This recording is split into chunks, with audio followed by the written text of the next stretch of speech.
L'émission Au goût de chez nous est rendue possible grâce à la collaboration de Bœuf et compagnie et par Formation S, le Duc du vin.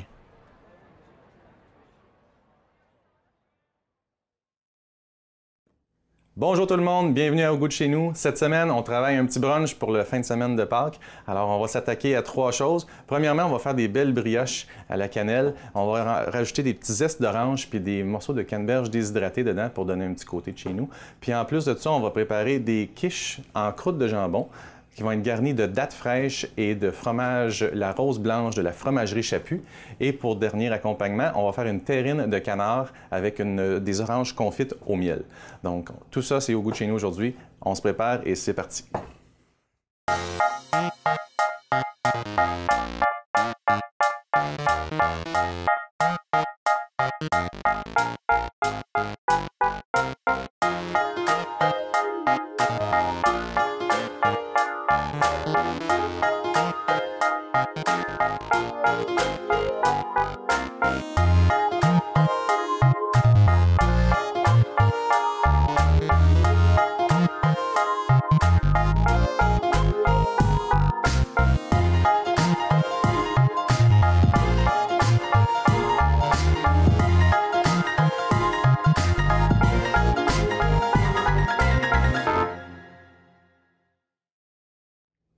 Première chose qu'on va préparer, c'est nos brioches à la cannelle.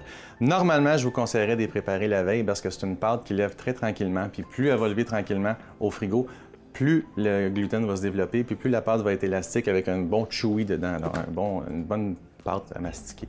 Alors, préparez la veille, c'est préférable. Sinon, vous pouvez le faire le matin pour 2-3 heures plus tard, mais je vous conseille réellement de le préparer la veille. On va avoir besoin de plusieurs ingrédients pour ça. Premièrement, de la farine, 570 g de farine. On va avoir aussi besoin de sucre.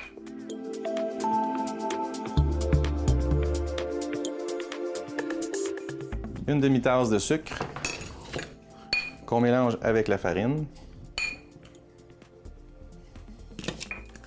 Une petite pincée de sel. On va avoir besoin de babeur.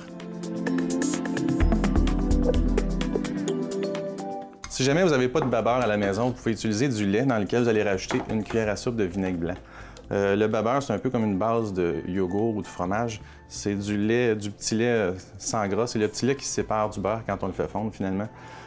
C'est rajouté il recompose finalement avec du lait écrémé puis des acides aminés puis des choses comme ça pour créer un effet de yogourt. Alors, ce qui va arriver, c'est qu'on va le chauffer tantôt, il va se séparer, mais c'est pas grave, ça va venir comme des caillots, c'est tout à fait normal, ne vous inquiétez pas. Même chose avec le lait, si on rajoute du vinaigre dedans, qu'on le laisse agir pendant 5 minutes puis qu'on le fait chauffer, il va se séparer, c'est le principe de fabriquer du fromage. Donc, 170 ml de lait dans notre casserole. À ça, on va rajouter du beurre. 75 g de beurre. Pour mesurer, vous avez juste à regarder les ingrédients sur le côté. On a des indications. Donc 75, c'est pas obligé d'être précis. Allez-y à peu près. Les petites lignes, un quart de tasse m'indique 62 g. Je vais juste couper un petit peu plus large.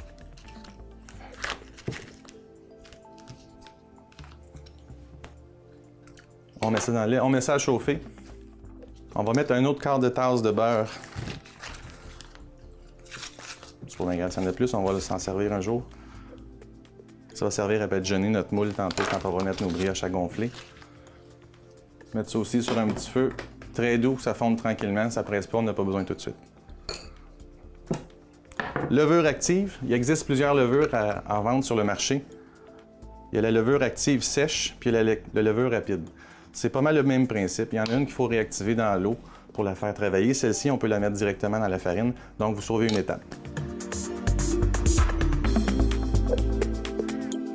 C'est 2 cuillères à thé de levure ou l'équivalent de 1 sachet. Tout ça va aller dans notre malaxeur. On va verser environ le 3/4 de notre préparation. On va se garder un quart de farine pour ajouter à la toute fin. Juste pour être certain d'avoir un beau mélange avec mon liquide puis ma farine, je vais brasser ça ensemble. Ça va faire une pâte très élastique, très molle, puis à la fin, on va rajouter notre farine pour laisser pétrir. Normalement, notre pâte, si elle est bien faite, elle devrait se détacher du bol et brasser. Vous allez voir tantôt quand ça va pétrir, il va falloir que je tienne un peu le malaxeur pour l'aider, sinon il va se promener sur le comptoir. Donc juste essayer de vérifier ça, puis on met ça au malaxeur tout de suite. Pour ce faire, vous aurez besoin du crochet, le crochet à pétrir finalement. Si vous n'en avez pas, vous pouvez toujours faire ça à la main, il n'y a pas de problème. C'est juste moins d'ouvrage de pétrir avec le malaxeur. Ce matin, on a plusieurs petites choses à faire, on va se faire le petit côté paresseux.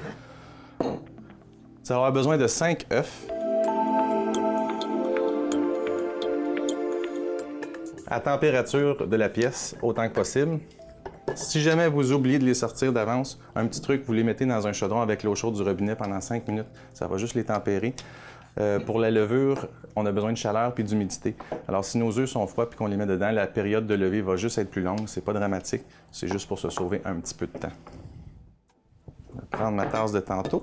Et là, j'ai besoin simplement de 4 jaunes et de 1 œuf entier. Notre babeur bout avec notre beurre qui a fondu. On retire ça du feu. Avec une fourchette, on va mélanger nos jaunes d'œufs et notre œuf. Juste pour unifier tout ça. Les blancs d'œufs, je vais les mettre de côté. Je vais en avoir besoin tantôt d'un blanc d'œuf pour ma recette de terrine. Donc, je garde ça de côté en attendant. Là, je vais tricher un peu. J'ai besoin que mon lait soit un petit peu plus tiède. Je ne veux pas faire cuire mes œufs quand je vais le mélanger. Juste mettre un peu d'eau froide dans une casserole. Puis je vais l'asseoir comme ça pendant 2-3 minutes, le temps que ça tempère un peu plus. Pendant ce temps-là, on va juste amalgamer tous nos ingrédients secs de tantôt.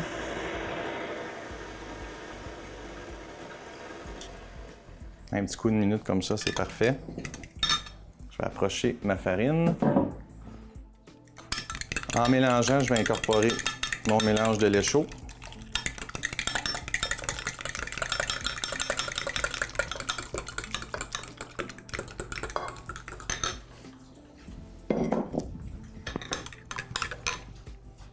Je pars le malaxeur, vitesse lente au début. Le temps d'amalgamer mon liquide. Ensuite, je vais rajouter la vitesse à médium élevé pour que ça pétrisse pendant 5 minutes.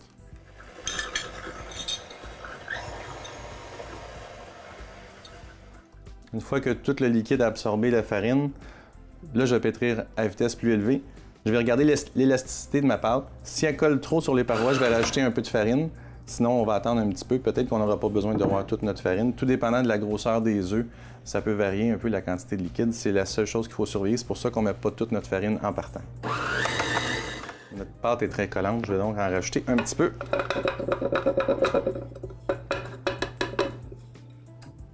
Vitesse lente pour amalgamer.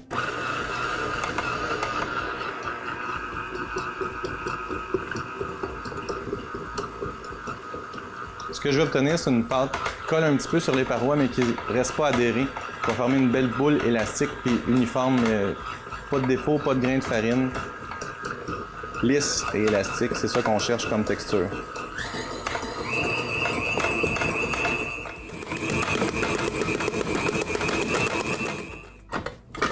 Cinq minutes plus tard, votre pâte devrait avoir l'air d'être ça. Si ça ressemble à ça, c'est que vous avez bien réussi. Une pâte lisse, uniforme, collante légèrement, mais pas assez pour qu'elle adhère après les plans de travail ou le bol. La preuve est là. On va juste lui donner un petit coup à la main aussi. Si jamais vous n'aviez pas de machine à la maison pour faire le malaxeur, pour pétrir la pâte, quand on pétrit, tout ce qu'on fait, c'est qu'on fait une boule avec notre pâte, on l'étend avec la paume de la main, on la replie, on l'étend. Quand vous aurez fini, il faut que votre pâte soit lisse, uniforme comme ça, légèrement collante. On va prendre un bol. On va déposer un petit filet d'huile d'huile de canola. Je veux pas une huile qui goûte trop.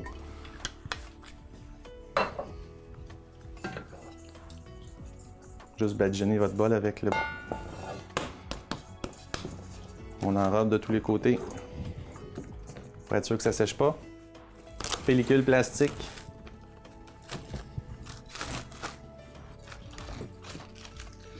Puis on met ça dans un endroit chaud et humide de préférence. Si jamais à la maison, vous n'avez pas cet endroit-là, vous pouvez toujours mettre ça dans un four avec un plat d'eau bouillante dans le fond. Ça va avoir une humidité et une chaleur constante. Ça va faire comme une étuve. Et on laisse tripler le volume de cette boule-là. Deuxième étape, on va s'attaquer à notre terrine de canard. On va avoir besoin pour ça d'un petit mélange de viande. Ici, j'ai 450 g de canard, 150 g de veau et 150 g de porc haché très maigre, pas vrai, pas très maigre, très gras, pour aller chercher un petit côté moelleux. Et j'ai fait hacher ça par Pascal, la boucherie Bœuf et compagnie à Châteauguay, avec la grosse grille, donc des gros morceaux pour qu'on ait une bonne en bouche, une bonne texture en bouche, des beaux morceaux de viande assez gros. Pas trop fin. C'est pas grave si vous le faites fin, ça va juste être une texture différente, mais le goût va être identique.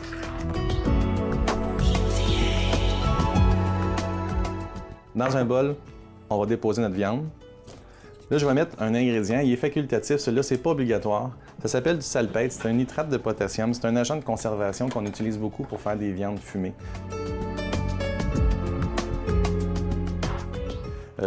Il y en a qui disent qu'en grosse quantité, c'est cancérigène. Vous allez voir que la quantité qu'on met là-dedans, c'est pas beaucoup. C'est pas encore prouvé, mais en même temps, c'est pas encouragé. Mais c'est ce qui va faire que votre pâté va avoir la belle texture rose qu'on a dans les pâtés commerciaux qu'on achète. Si on le met pas, la couleur va être rose quand même. C'est juste qu'au contact de l'air, la couleur va changer rapidement. Donc, ça va devenir un peu beige, brun, peut-être tiré sur le verdâtre si vous avez du foie dans votre mélange. Alors, c'est juste pour ça que j'en mets un tout petit peu, mais il est facultatif, il ne changera rien au goût tel quel, c'est vraiment une question d'apparence. C'est vraiment minuscule, c'est la pointe de quelque chose. C'est un goût de sel très concentré, ça n'a pas vraiment de saveur autre, c'est agent de conservation très puissant. Sel et poivre. Petite cuillère, poivre, environ 5 ml. Le sel, 10 ml. Ce qu'il faut savoir, c'est que quand on prépare une terrine, le goût froid a tendance à diminuer le goût du salé. Donc, il faut saler un petit peu plus un plat qui va être servi froid à cause que le goût disparaît en refroidissant. C'est la seule chose, j'en mets une petite affaire de plus. On a besoin d'un œuf entier. Et l'équivalent d'un blanc d'œuf, je vais prendre les blancs que j'ai pris tantôt pour mon... Environ ça, c'est parfait. Clou de girofle moulu, environ 2 ml. Et cannelle, moulu également, 2 ml aussi. Du vin blanc pour macérer un peu. J'utilise le Mondelaine ici, qui est un vin légèrement sucré, des vignobles J.O. Montpetit à Saint-Étienne. Je vais mettre environ 100 ml. C'est presque un demi-verre et un petit peu plus. Ce mélange-là, même chose, c'est préférable de le faire la veille pour que les saveurs se mélangent. Vous pouvez toutefois le faire directement sans faire de temps de vieillissement. Encore là, le goût va être très légèrement différent, mais vraiment pas beaucoup. Avec vos doigts, mélangez tout ça. Quel beau bruit! Si vous n'aimez pas mettre les mains dans la viande, vous pouvez toujours prendre une cuillère de bois, une fourchette. Le bon Dieu nous a donné des belles mains avec les meilleurs outils qu'il n'y a pas. Puis le savon après ça pour se laver, fait que c'est parfait. Idéalement, au frigo de 6 à 12 heures. On va le faire tout de suite pour les besoins de la cause. Comme je vous dis, la saveur ne changera pas énormément, mais on va avoir une petite richesse dans notre produit qui va être un petit peu supérieure. Au niveau de la texture aussi, le vin blanc va un petit peu attaquer la fibre de l'animal. Donc c'est un peu plus crémeux peut-être comme texture. On va utiliser des petits ramequins pour faire cuire ça. J'ai acheté des beaux petits ramequins comme ça juste parce que ça va être plus beau sur la table. Vous allez voir tantôt avec la présentation qu'on va en faire. Je trouve que ça donne un petit cachet plus fancy. On va préparer aussi l'excédent dans un plat un peu plus grand. En cas de besoin, si les plus petits contenants se vident, on pourra sortir le gros, mais notre coup d'œil aurait été fait, donc l'effet escompté va être réussi, le punch va être là. On dépose par petite quantité puis on presse bien pour pas qu'il y ait de poche d'air à l'intérieur de notre mélange. La fourchette est parfaite pour ça. Une terrine, finalement, ça ressemble beaucoup à un pain de viande froid. C'est pas vraiment plus compliqué que ça. Si vous avez plusieurs petits plats comme ça, vous pouvez tous les dresser de la même façon. L'important, c'est que vous allez utiliser des plats qui sont à peu près de la même hauteur, parce que la terrine va cuire au bain-marie au four. Alors, c'est une chose qui est assez importante pour avoir une cuisson uniforme. Il ne faut pas que la viande soit rôtie par les côtés, donc les plats sont dans l'eau, avec de l'eau au niveau de la viande à l'intérieur du contenant. C'est ça qui va nous permettre d'avoir une cuisson pas bouillie, mais qui va être cuite lentement par les côtés et non rôtie. De là la différence avec un pain de viande.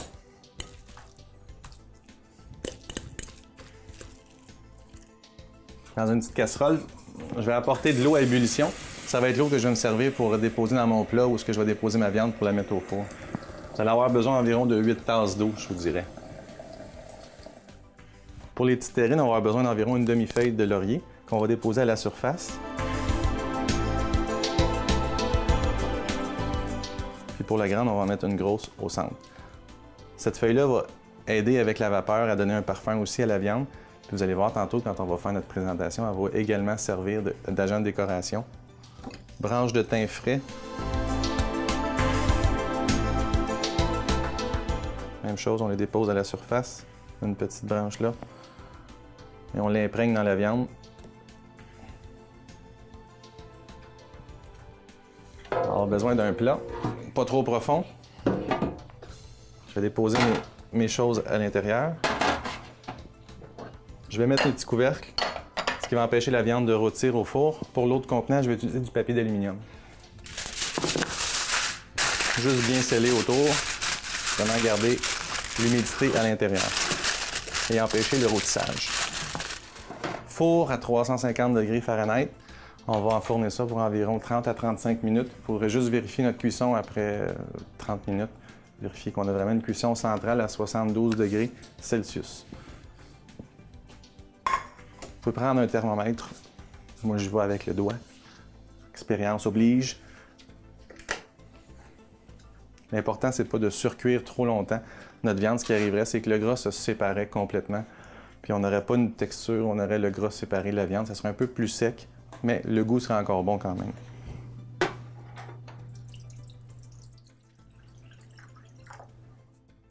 Donc, 30 minutes, on regarde ça. Pour l'instant, on l'oublie. Voilà.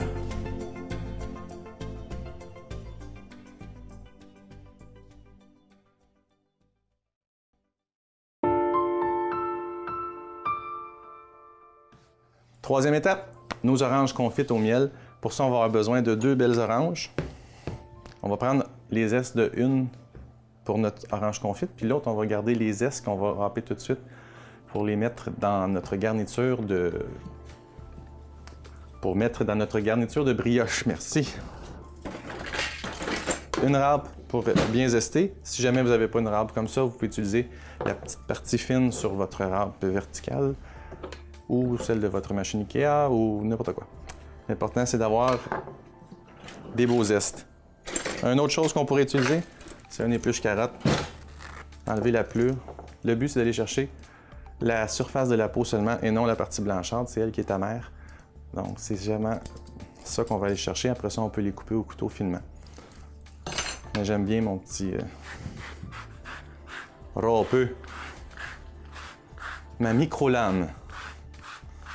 Disponible dans tous les bons magasins. Perdez rien de cette belle saveur d'orange, très important. Avec votre couteau, on enlève les extrémités et là, il faut enlever toute la partie blanche autour de notre orange. Je vais avoir de la chair à vif. Toujours pour ne pas avoir le goût amer des oranges.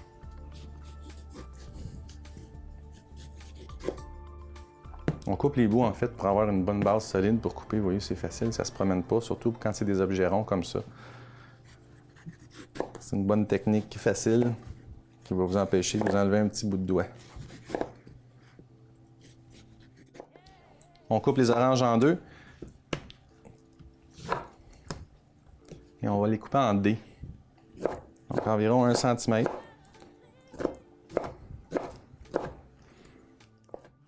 Là, c'est pas une science exacte.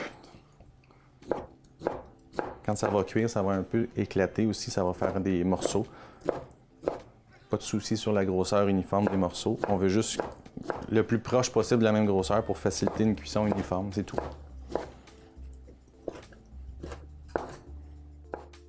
On dépose dans notre casserole.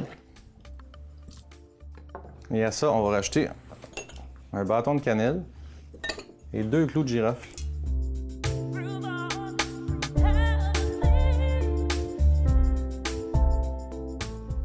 Pour faire confire nos oranges, on va avoir besoin de sirop. On va prendre une tasse d'eau. À cette tasse-là, on va rajouter une tasse de miel.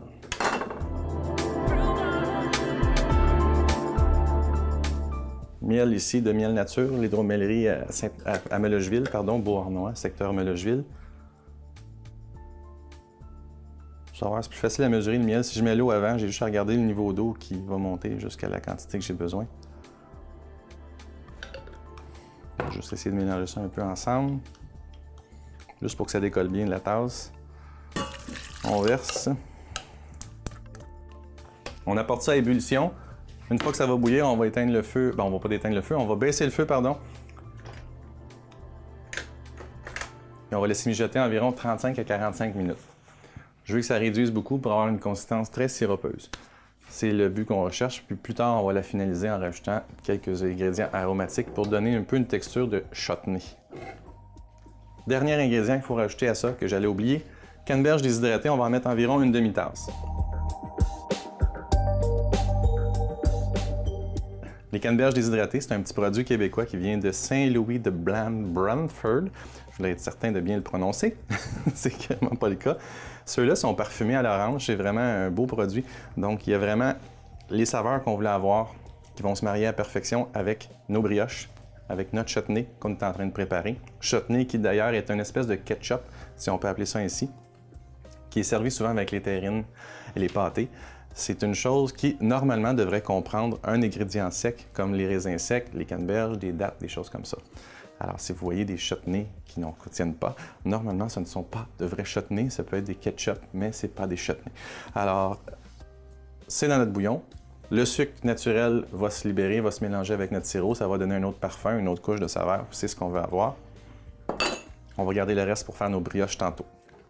On va maintenant s'attaquer à nos petites quiches en croûte de jambon. Pour ce faire, on aura besoin de 4 petits plats, donc un par personne,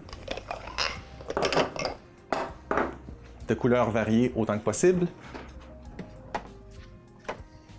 4 tranches de jambon toupie. Demandez à votre super boucher de vous les trancher. Ça prend environ quoi, un 16e de pouce, un 8e, je ne sais pas exactement comment vous qualifiez ça. Très mince. On a fait forme du beurre tantôt. C'est là qu'il va servir. Avec un petit pinceau. Juste badigeonner nos ramequins. Et badigeonner même si vous avez un petit rebord, le petit rebord aussi. On va essayer d'éliminer toutes les chances que le jambon colle. Ça va rendre la chose un petit peu plus facile à manger aussi. Dans chacun de nos plats, on va déposer une tranche de jambon en forme de tulipe un peu. On remplace finalement la croûte de notre quiche par une tranche de jambon qui fumée, qui va donner une bonne saveur à notre mélange qui va être à l'intérieur. On va déposer là-dedans des dattes, puis un fromage de vache crue qui s'appelle la Rose Blanche de la fromagerie Chaput. Vous pouvez utiliser n'importe quelle sorte de fromage brie à pâte molle, il n'y a aucun problème. On va maintenant préparer notre mélange à quiche. Très simple, vous allez voir. 4 œufs, donc un œuf par plat. De la noix de muscade fraîchement râpée. Si elle n'est pas fraîchement râpée, la muscade va être bonne quand même.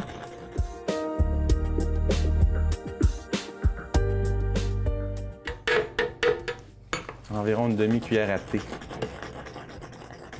Ou une demi-noix si vous avez une noix à la maison. On ne salera pas beaucoup parce que notre jambon va être salé et il va donner un gros parfum salé déjà à notre mélange. Donc un minimum, 2 petites pincées. Poivre au goût. Je vous laisse gérer ça à votre façon.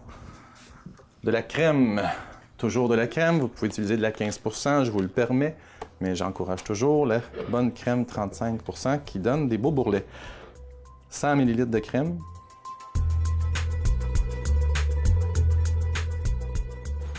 fromage de chèvre qu'on rajoute également une demi-tasse. Avec notre mélangeur sur pied, ce qui est préférable à cause du fromage de chèvre, on peut toujours le faire au fouet manuel. Mais cette petite partie de lame-là va nous pulvériser nos petits motons de fromage de chèvre qu'il y a dedans pour avoir une belle texture lisse et homogène. Dans chacun de mes ramequins, je vais déposer une date.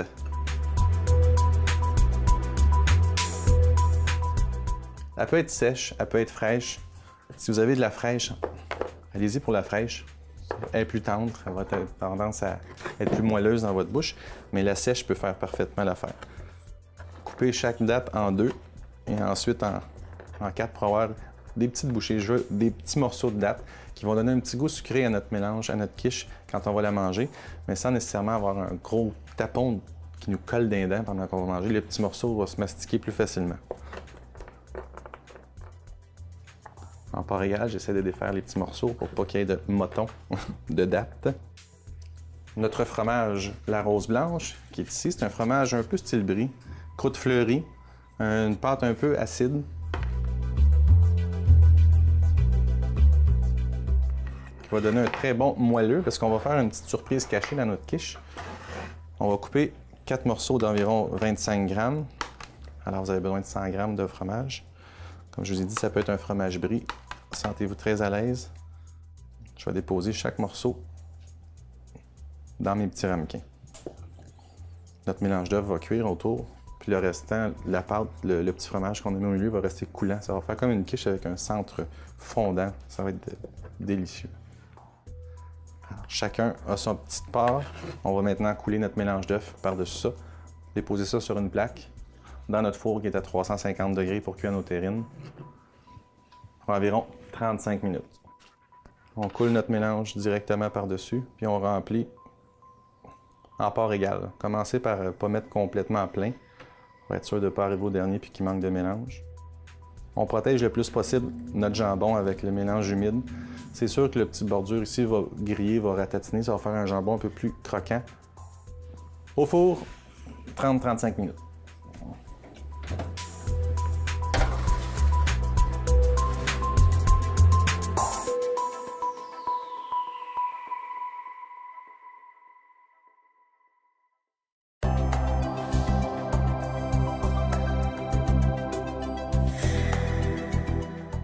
Alors, bonjour tout le monde. Cette semaine encore, nous avons la visite de notre spécialiste du vin, M. Serge Leduc, des ateliers Leduc du vin. Bonjour Serge. Bonjour Nicolas. Petit brunch aujourd'hui. Oui. Quelque chose de léger. Absolument. Alors, on y va, ça a l'air dans les bulles. Tout à fait, tout à fait. On a d'abord un magnifique produit du Québec qui est tout près d'ici, à Hemingford. Il s'agit de la cidrerie du Minot. Et c'est un produit régulier à la sac, donc on peut trouver ça dans n'importe quelle succursale. C'est le crément de pomme du Minot. Évidemment, comme son nom l'indique, c'est un cidre. Et ici, on est à 100%, c'est élaboré à 100% à partir de pommes McIntosh. McIntosh. Et la méthode utilisée, c'est la méthode en cuve close. C'est pas comme la méthode utilisée en champagne. Okay. Donc, on fait notre jus. Et puis, on presse les pommes, on fait le jus. Et on met ça dans une cuve close avec des levures. Et là, les bulles prennent dans la cuve qui est close. Et par la suite, on embouteille le tout. Alors et on bouchonne vite. Et on bouchonne vite, effectivement, pour éviter de perdre toutes les bulles. Donc, on déguste? Oh, certainement. Ça va être très bon, ça.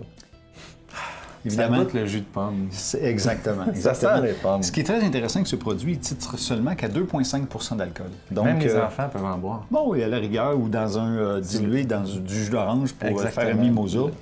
Le taux d'alcool devient très petit. Une journée de fête comme Pâques, puis les enfants sont très contents de se voir. C'est ça. Un petit verre comme ça. Un petit verre comme ça, puis ça calme un peu pour... Ils demandent à voir les Pokémon ou bien... Voilà.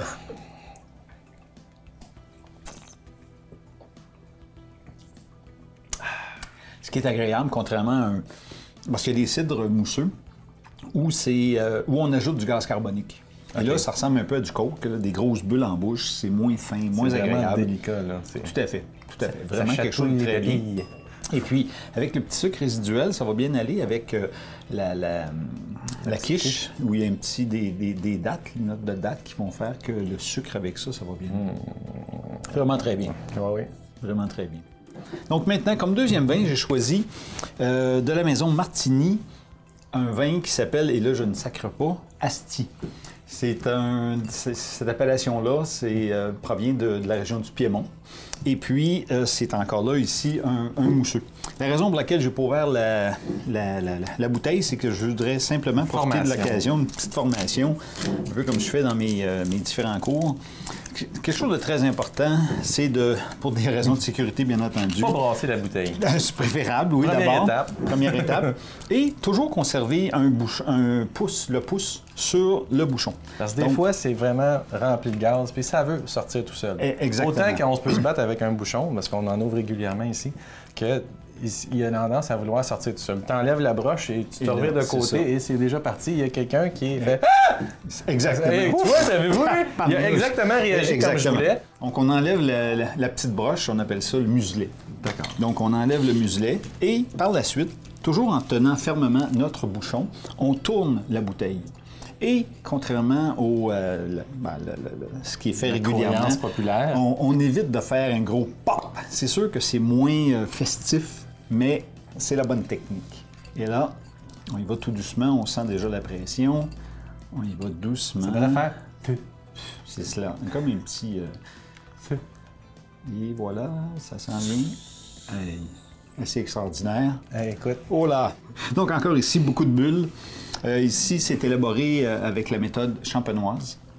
Et donc, on en bouteille et c'est fermenté en bouteille. La deuxième fermentation a lieu en bouteille, effectivement. On sent un petit peu plus le levain, on dirait, dans celui-là. Exact. On a plus sur les fruits. Petite pointe d'agrumes, je dirais, mais aussi de fruits chair blanche. Encore là. On se fait bien chatouiller la langue. Hein? Tout à fait. Nécessairement plus qu'avec le crément, dû à la méthode. Mais on a aussi encore... Il n'y a pas vraiment d'acidité, c'est non, surprenant. C'est juste une belle petite acidité fraîche, un petit sucre résiduel encore là, oui, pour bien aller très bon. avec les petites dattes là. Et le reste du menu qui était très bon avec les petites les oranges. La terrine, là, les oranges confites. Exactement. Donc vraiment très bien. Pas très cher non plus, ni un ni l'autre. Un beau produit du Québec à 10,90 seulement. Et disponible dans l'ensemble des succursales, de même qu'à la cidrerie du Minot à Hemingford, tout près d'ici. Et avec l'autoroute 30, là, ça ne sert pas pour se rendre là, c'est la 15 plutôt. Et puis pour le Martini, il est à 15,70. C'est un produit régulier aussi qu'on trouve dans la majorité des succursales. Et un petit peu plus gros, donc. Non, mais le verre, oui, mais la quantité est la même. Elle est la même, c'est ça. C'est simplement le verre. Un punch. Et oui, qui veut-tu? Manque d'observation. Ça arrive à l'occasion. Alors, santé. Hey, c'était synchro, c'était même pas planifié.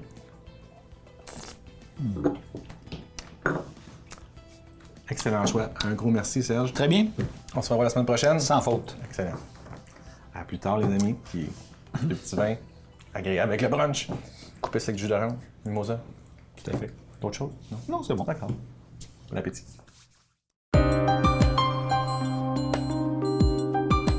Notre pâte à brioche a gonflé. Vous voyez qu'elle est vraiment devenue doublée ou sinon triplée de son volume. À cette étape-là, on la transfère sur notre plan de travail. Puis vous allez voir, vous n'aurez même pas besoin de rouleau à pâte. Normalement, avec les doigts, on devrait être capable de les tirer à la forme qu'on veut. Je cherche à aller chercher environ la grandeur de ma planche de travail que j'ai ici, c'est-à-dire environ 18 pouces par 14. Normalement, avec l'huile qu'on a mis, elle devrait bien se décoller. Le travail est fait. On va sortir toute l'air de la fermentation en écrasant avec les doigts. Puis là, on va l'étirer.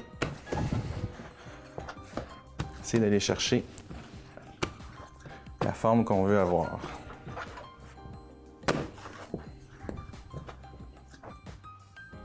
Vous voyez, le fait de l'avoir pétri longtemps, on a une belle élasticité. Elle est facilement malléable, on n'est pas trop inquiète qu'elle déchire. On essaye de l'étendre pour qu'il y ait une couche de même niveau.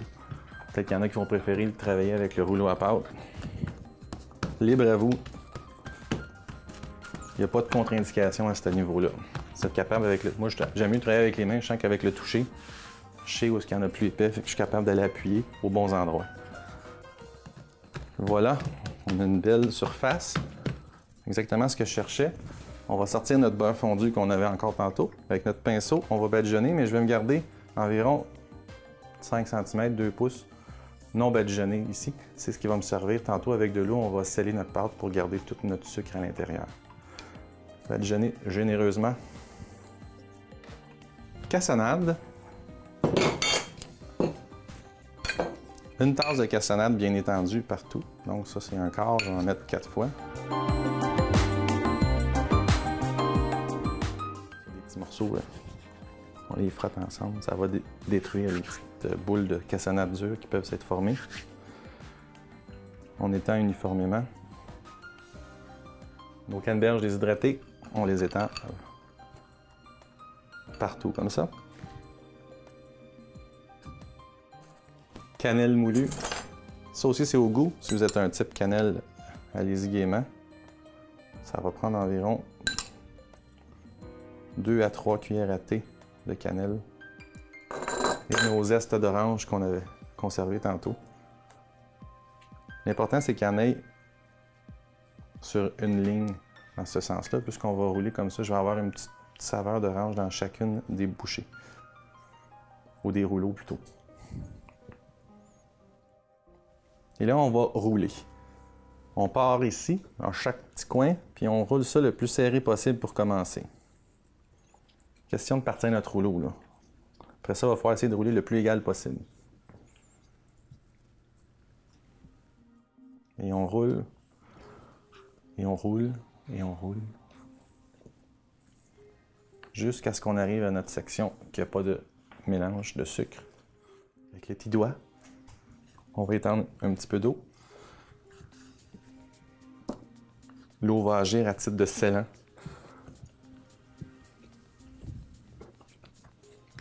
Et là, on vient pincer notre pâte parce que l'eau a été badigeonnée.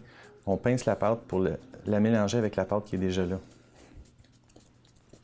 Ça va sceller notre rouleau. Ça va empêcher tout le sirop et la cassonade qui va se faire en cuisant de s'échapper. Il va en avoir un petit peu qui va s'échapper, c'est tout à fait normal, mais ça minimise l'effet et ça va empêcher notre rouleau en cuisine de se dérouler. Une fois qu'il est comme ça, on le roule.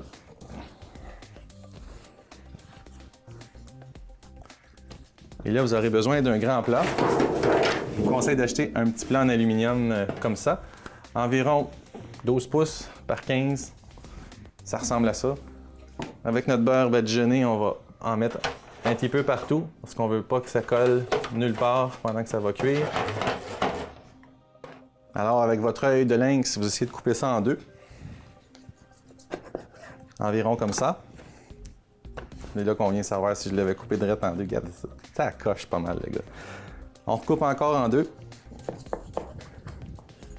Et chaque partie en 3. Et on va disposer nos petits rouleaux dans notre plat. Helikill plastique. Donc, au frigo, 12 heures. Ou si vous n'avez pas le temps, 3 heures au moins minimum. Laissez-leur le temps de travailler un petit peu, de former une belle fibre qui va nous faire une belle pâte bien masticable, très agréable en bouche. «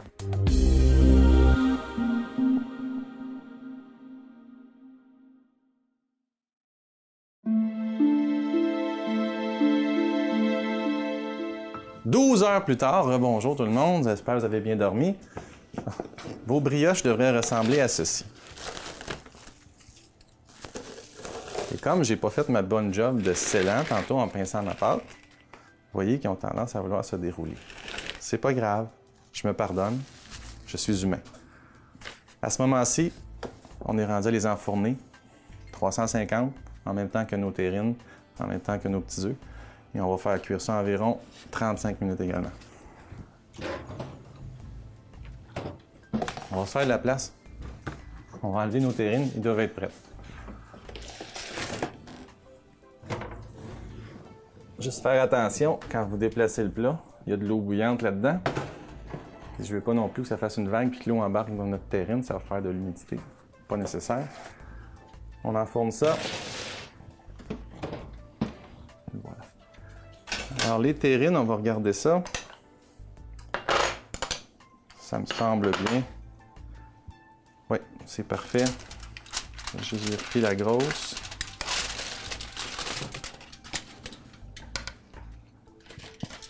C'est correct aussi.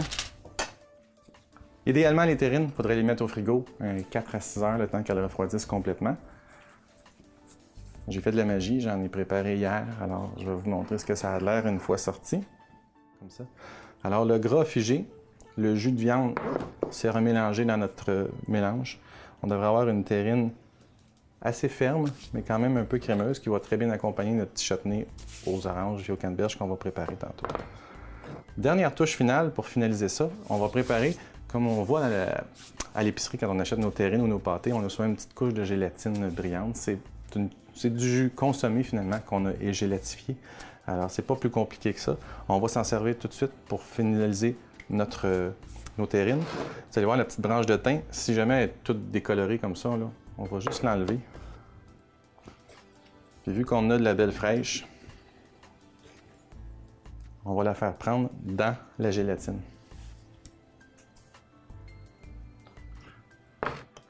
Pour préparer notre gélatine, on va avoir besoin d'une petite casserole et de consommé de bœuf. Le consommé de bœuf, tout ce que c'est un bouillon de bœuf, des os qu'on fait bouillir, qu'on rajoute souvent des oignons qu'on a fait caraméliser pour donner la couleur. Et c'est clarifié ensuite. Dans le fond, ce qu'on fait, c'est qu'un bouillon de bœuf, on mélange un paquet de bœuf haché mélangé avec des légumes puis du blanc d'œuf. On sac ça dans notre chaudron, on brasse, et en cuisant, la viande et l'albumine du blanc d'œuf va ramasser toutes les cochonneries en remontant, et on obtient un bouillon très clair, qui est un bouillon de bœuf très concentré.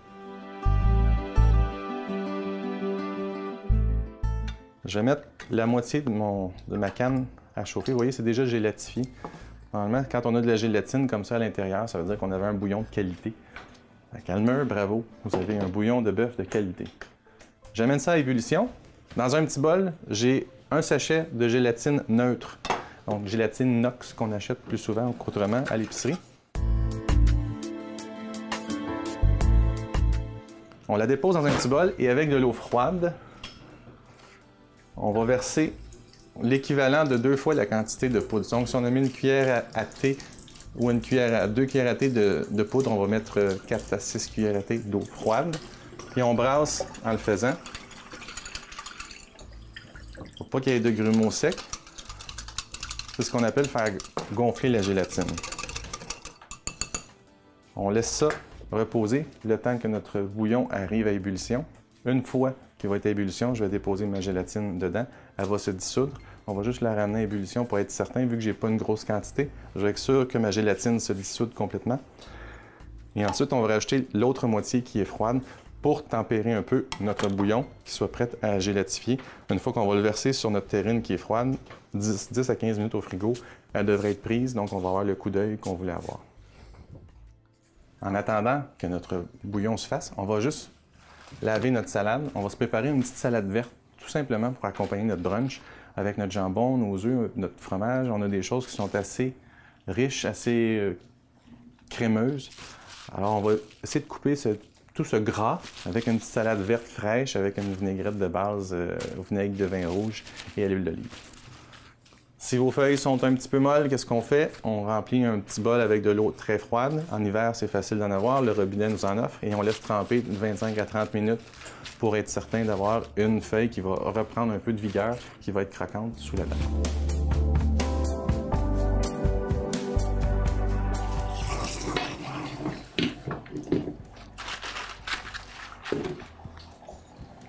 Notre bouillon bout. Je vais le verser sur la gélatine. Avec mon petit fouet, je vais dissoudre la gélatine.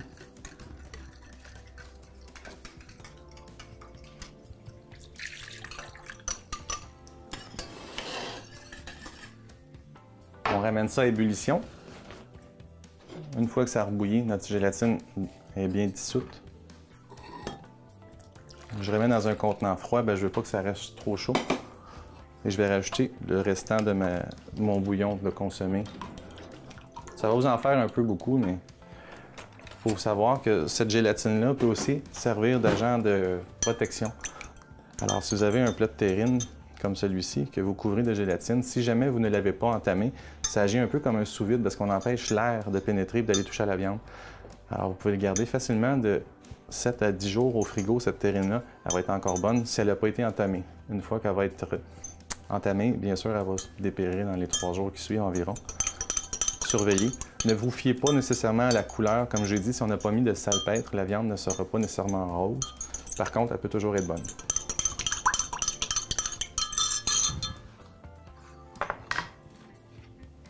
Et là, je vais en verser une mince couche sur mon plat de terrine.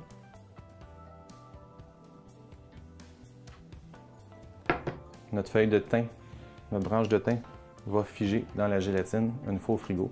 Juste faire attention. 10 à 15 minutes devrait suffire. Juste jeter un petit coup d'œil à notre quiche. Pas mal, ça s'en vient. Encore peut-être 5 à 10 minutes. Pendant ce temps-là, on va finaliser notre salade. Nos feuilles de salade qu'on trempées dans l'eau froide. Si vous avez une essoreuse, c'est le moment de vous en servir. Une fois que nos salades sont bien épongées, on va la déchiqueter en petites bouchées. On va prendre soin de se garder une ou deux belles feuilles. Ouais, une feuille par assiette finalement, pour faire la décoration. Aujourd'hui, je vais en garder une pour faire une belle présentation. Le restant, je les déchiquette. Grosseur bouchée, pas trop gros, pas trop petit non plus. Pas quand on arrive pour mettre ça dans notre bouche qu'on fasse 14 mouvements différents pour essayer de rentrer ça. Un petit garage. Pensez que c'est la bouche de vos enfants. Dans une petite tasse à mesurer. Moutarde de Dijon.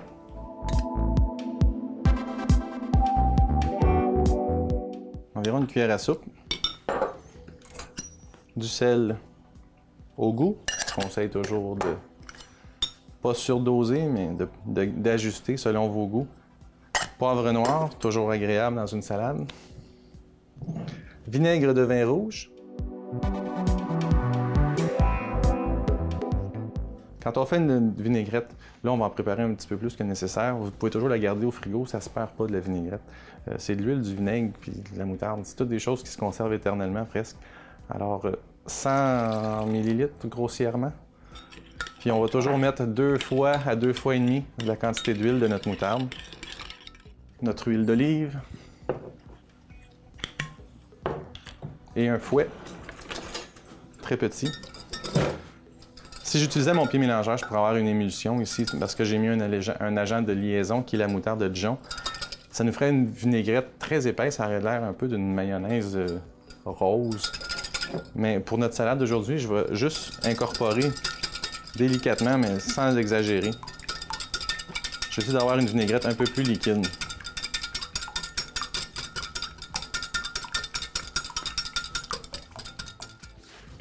Notre salade, on va préparer une petite garniture avec des oignons rouges et des petites tomates coupées en moitié. On va les mettre dans chacune des assiettes. On ne les mélangera pas avec toute la salade. De toute façon, ce qui se passe quand on met des garnitures dans une salade puis qu'on brasse, c'est que ça se ramasse tout dans le fond du plat. Puis on est tout pogné avec les doigts sales ou une cuillère à se battre pour essayer de les mettre. Alors on va bien huiler, vinaigrer notre salade. Puis on va mettre les garnitures à la surface pour se sauver un petit peu de trouble. Environ 4 tomates cerises par personne devrait être suffisant. Je sors mon super couteau aux couleurs de la station.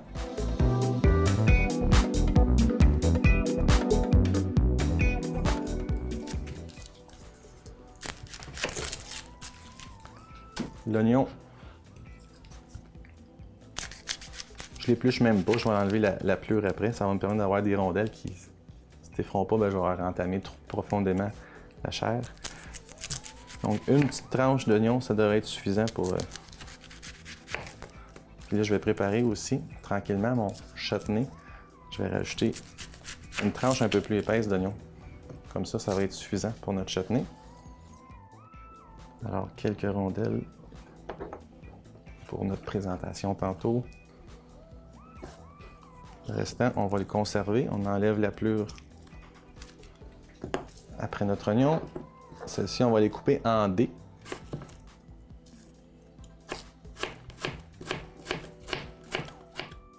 Nos oranges confites cuisent environ 40 minutes, 45 minutes si on a un bon débit d'évaporation. Dans le fond, on a mis de l'eau et du sucre au début, c'est pour permettre une évaporation. L'eau est là pour couvrir, imprégner les oranges, mais on n'en a pas besoin dans le fond. La cuisson sert vraiment à, une fois que les oranges sont cuites, à faire de l'évaporation pour ensuite concentrer les sucres de notre miel. Alors une fois cuit, notre marmelade d'orange qu'on a préparée avec nos canneberges devrait ressembler à ça. Donc vous voyez, consistance luisante, un peu siropeuse, c'est parfait. Là, on va prendre juste la moitié environ de ça aujourd'hui. Vous en aurez pour une autre fois. À ça, on va rajouter une cuillère à soupe de moutarde de Dijon. On va saler et poivrer. Ça fait toujours peur de dire qu'on met du sel et du poivre dans une confiture. Et on va rajouter du vinaigre balsamique. Et ne pas confondre avec un bon sherry ou un brandy. C'est pas le cas.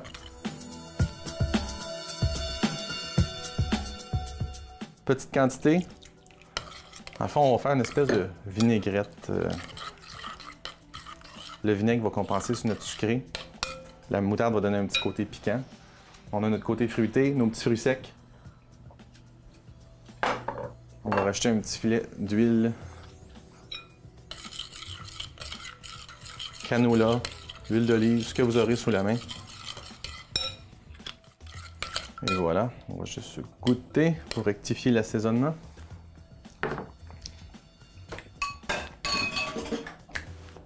Super. Les oignons en dés.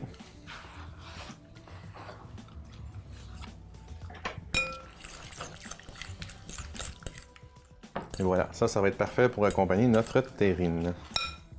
C'est le moment de regarder nos quiches. Regardez un petit peu ce qu'ils ont l'air. Regardons ça. Belle petite réussite. Savoir si c'est cuit. On appuie au centre, si ça remonte normalement, c'est un signe que c'est cuit. Faut tenir compte aussi que ça peut être un peu moelleux à cause de notre fromage brie qu'on a mis à l'intérieur. Mais normalement, au bout de 30-35 minutes, ça devrait être cuit. Si vous aimez avoir une petite coloration à la surface, on pourrait les laisser 5 minutes de plus. Ça ne changerait rien à la saveur. On va garder ça comme ça. Pour l'instant, on va avoir la couleur, nous, avec tous nos accompagnements. Regardez aussi mes brioches. Ça en vient bien. Encore un petit 10 minutes. Ça devrait être parfait. On va commencer à dresser une petite assiette de mets principal. On va couper un petit morceau de notre terrine aussi. On peut déposer notre salade ici. Mettre une bonne dose de vinaigrette sur nos feuilles de salade.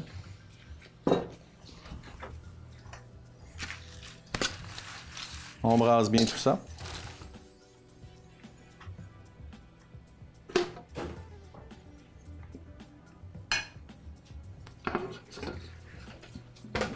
Une petite dose de fraîcheur. Quelques rondelles d'oignon. Et nos tomates déposées. Ici et là. J'aime bien poivrer une fois la salade faite aussi, ça rajoute un petit mordant dedans.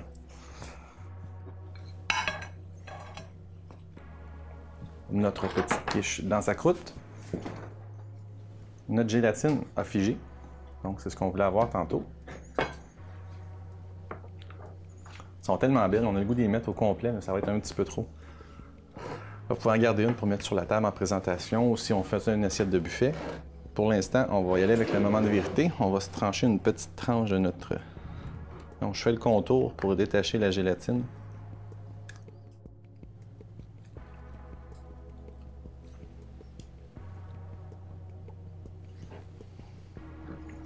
J'ai pas mis de salpêtre là. Donc, la terrine est un peu plus blanche. Ça ne changera absolument rien au goût. Ça va être délicieux comme ça aussi. Et on peut garnir notre... avec un petit peu de chutney qu'on fait débouler sur le dessus jusqu'à un peu à côté. Une bonne toast avec du pain de campagne pour accompagner ça, ça va être parfait. Dernière étape, nos brioches sont prêtes. On va les sortir du four. Ensuite, on va préparer notre petit glaçage, le temps qu'ils refroidissent un petit peu, puis on va les badigeonner de ce beau mélange de fromage à la crème crémeuse. Kraft. Et voilà. Regardez-moi ça, là. La belle dose d'amour qu'il y a là-dedans. Mettre ça ici. Pas de danger, c'est en céramique. Avec une petite fourchette, on va écraser la moitié d'un paquet de fromage à la crème Philadelphia. On pourrait utiliser aussi moitié-moitié avec fromage de chèvre. Ce matin, on va s'en tenir au classique. Si vous êtes un amateur de chèvre frais, c'est parfait. Ça va aller rejoindre un petit peu le fromage frais qu'on a mis dans notre quiche aussi. Juste l'écraser grossièrement pour le tempérer un petit peu. Puis on va verser notre sucre en poudre. Ici, j'ai 1,5 tasse de sucre en poudre qu'on va incorporer tranquillement. Durant 4 ou 5 fois pour être certain d'avoir un beau mélange. Ça va m'aider un petit peu. Je vais mettre une cuillère à soupe de crème seulement. Ça ne changera pas vraiment la texture, mais ça va nous aider à incorporer notre sucre en poudre. Il est très, très farineux, très fin, une poussière très fine.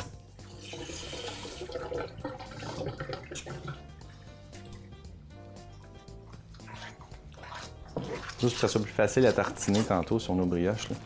La petite goutte d'eau, ça va nous permettre de décoller tout ce qui est sur les parois. Il va être juste bien malléable et il va bien s'étendre sur nos brioches chaudes. Voilà.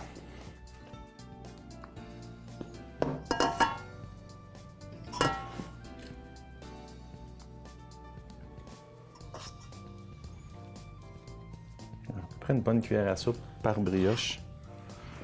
Si vous avez quelqu'un qui est au régime dans la famille, mettez-y en 2. C'est Pâques.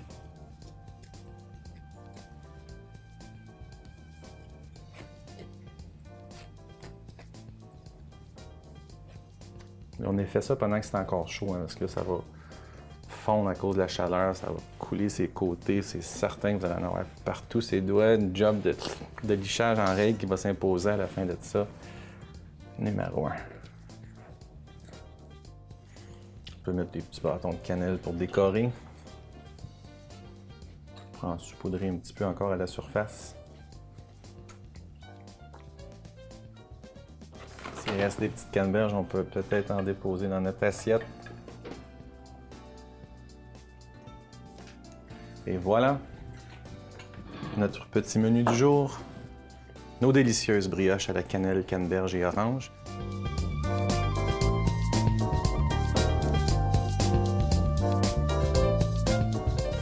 On a préparé aussi une petite quiche dans une croûte de jambon avec un petit fromage chèvre à l'intérieur et une tranche de notre fromage, la rose blanche de la fromagerie Chaput à Châteauguay. Une belle petite salade verte, vinaigrette de base, vinaigre de vin, huile d'olive, sel et poivre, moutarde de Dijon et notre terrine de canard avec un petit chutney à l'orange et au canneberge.